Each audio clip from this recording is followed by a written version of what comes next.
Hey guys, today I'm going to tell you how to fix Apple Pay payment not completed.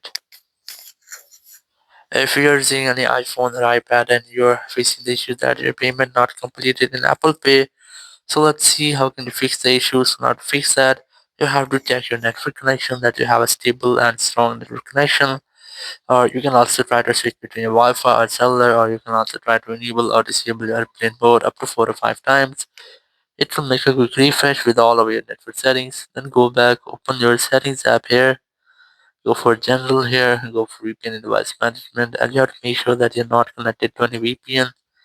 Then go back, go for date and time, and you have to make sure that you have enabled the toggle to set date and time automatically. Then again go back, go for software update, and you have to make a software update if you find any pending software update here.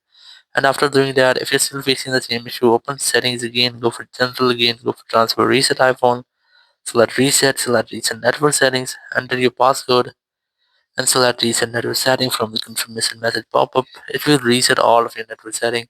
So if there will be any issue with your network setting, it will be fixed in this step. And after that, you have to retry. If you're still facing the same issues, you have to go to Apple Support app, or you can use Apple Support Web.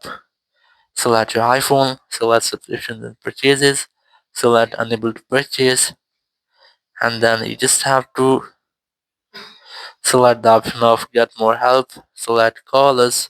Now, whenever you want to talk, you have to simply dial this phone number and you will be connected with Apple support team member.